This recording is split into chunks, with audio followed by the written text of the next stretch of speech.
බලන්න මේක කොහෙද තියෙන්නේ? බලන්න. හරි. බලමු මේකද කියලා.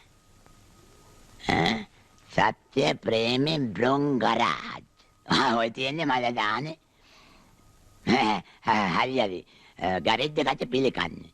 බාස ඇතුළේ ගේ ඇතුළේ. ශිෂ්‍යාවේ සාගන්න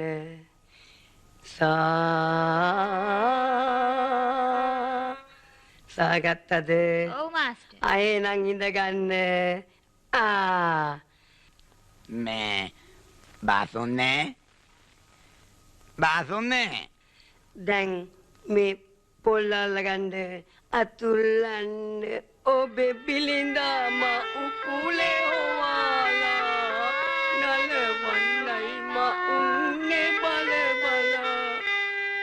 බාසුන්නේ යකෝ බාසුන්නේ ඔබේ බිලින්දාම උකුලේ හොවාලා නලවන්නයි මඋන් යකෝ බාසුන්නේ කවුද කතා කරනවා?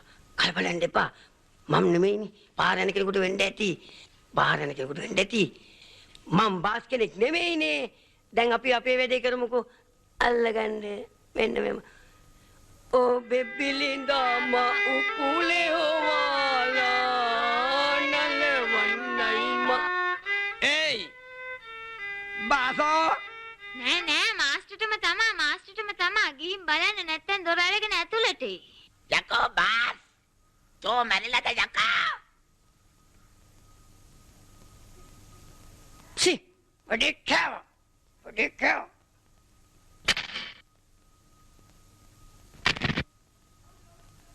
තමුද කවුද?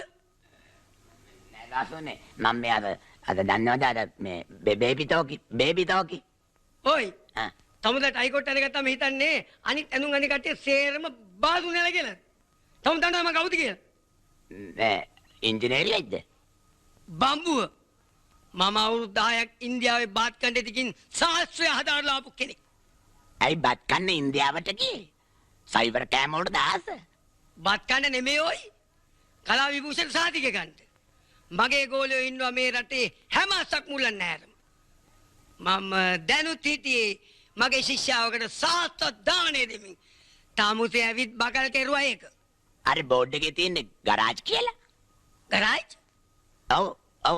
ඒක ලියලා තියෙන්නේ ගරාජ් නෙමෙයි. බුංගරාජ් කියලා. ඒක මගේ නම. තාමුසේ කියවෙන්නද පල්ලෙන් තින අකුරු ටික. මට පොඩි අකුරු කිවන්න අමාරුයි. පෙනීම ටිකක් දුරවලයි. පෙනීමක් දෙනවා මං තමුතට වෙන වෙලාවක නම්. තමුසේ කන්නඩි කුටම ඇහැ කුඩු වෙන්න. තමුසේ වැඩේ කෑවේ හොඳට නැගලා තිබුණු වෙලාවේ. මේ මොකක් නැගපු වෙලාවේද? සරස්වති වඩින්න ඔන්න මෙන්න කියලා දීත්ටි. මේ තමුසේ හිතා ගන්නවා තමුසේ මාර්ගයෙන් බේරුණා කියලා. තමුසේ දැන් පවුන්ඩ් හොදින් යනවා නේද? මේ අද මොකද නැග්ගා කිව්වේ? යන්න කිව්වේ. මේවට මේ අපිට